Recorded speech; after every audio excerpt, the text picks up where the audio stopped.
When you first entered prison, Uh-huh. who were you? I was undisciplined. I was ego driven. I was gifted with talent in areas that I failed to see. I was loose with my morals.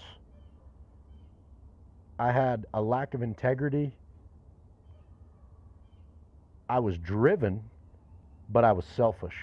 My desires were selfish, so my drive, and combined with those other qualities, it dimmed my light a lot. Wow. It dimmed So my light a lot. in that light, do you feel like you were imprisoned even before you were incarcerated? Absolutely. That's cool. I think that's a Absolutely. real. I think that's insight. That's something we see all of us battle, Sure. right? And understanding that. So where were you with your faith before you ended up in the system and starting to go through things? I would say simply, I was a believer, but not a follower. Okay. You know, I grew up in and out of church. I was familiar with Jesus. I was familiar that he died for our sins and that he was resurrected on the third day. You know, kind of your basic foundation principles. Right. I knew. I remember times whenever I was young, my older sister and I, every once in a while, we would read together in the Bible growing up, but it wasn't a priority.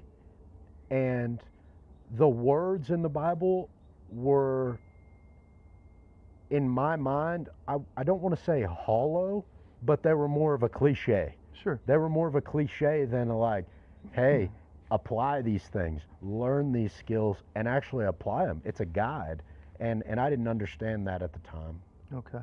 So would you say that when you went in, I know you told me when you first went into jail, the first thing you did is read the Bible for the very first time from cover to cover. Cover to cover. So would you think that as you went in and as you started this whole journey that your faith was more survival based or it was more surrendered? And what did that process look like? Flat out, I was scared to death. So survival. I would label it as survival for sure. The surrender didn't come till later, but I was scared to death. And what I was scared of, you know, I wrote my mother one letter the entire time that I've been gone. And I wrote it very shortly after I was sentenced while I was in the county jail. And I told her that I was so scared. I said, this is going to change me. I said, and when I come home, I'm not going to be the same person. I'm not going to be the same person. And I had this image in my mind of who I would become that it would mess me up mentally. Sure. And I said, this will be the only letter that I ever write to you, because I was afraid that if I wrote to her all the time, that she would always have that to look back on, and I was scared of who I was going to become, and I didn't want her to have a record of that change. Right. I didn't want her to have a record of that. Because you weren't thinking of positive change at the time, I were wasn't you? thinking positive at all. Yeah. It was fear. Yeah. So everything that I was looking at for the future was all off of the fears of what that would become. Yeah. You know? So when do you think the shift came that you went from looking at prison as a punishment to looking at it as a confrontation of who you were and how God wanted you to change? Sure. It was almost a year after I was in. I had left county jail. I had went to the assessment center where they decide what prison they're going to send to you to. I was sent to McAllister. They call it the Oklahoma State Penitentiary, or its nickname is the Walls. Yeah. And it's said to be the most notorious that there is in the state of Oklahoma. It's got a long history of some really gruesome stuff. Yeah. And once again, I showed up there, you know, fear-based. Everything was fear-based whenever I got there. And that would have been my pivotal moment of do something with this, was whenever I lost my dad. Okay. When I lost him, that was my pivotal moment. Some guards show up to my cell. They pull me out of the cell and tell me that they're taking me to the unit manager's office. You know, these three big old corn-fed fellas. Yeah. And I'm like, oh no, Yeah, what I is do? going on here? What did I do? Yeah. You know, I'm like, I'm sitting here going through my brain like, did I do something? Like, what is going on? They take me in there, unit manager, case manager, two more guards in addition to the ones that came and got me, and then the chaplain. And they tell me that, hey, we've got somebody on the phone that needs to speak to you. It's a doctor. There's a problem in your family. So I take the phone, I get on the phone, and it's a doctor, and he tells me that my dad's been on life support for 72 hours.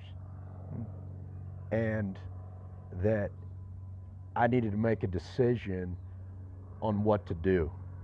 Wow. And Scott, that was the turning point for me. Wow. I asked to speak to my family that was there Yeah. immediately so that I could get from their perspective what was going on, Sure. what we should do. My granddad, he was alive at the time, and he said, Daltyn, you got to get him off this machine. And I said, I need to think. And I went back to, I got off the phone, I told him that I'd call him back, I got a contact number, and I went back to my cell, and I think I hit that door for probably 20 minutes straight with everything I had, with everything I had.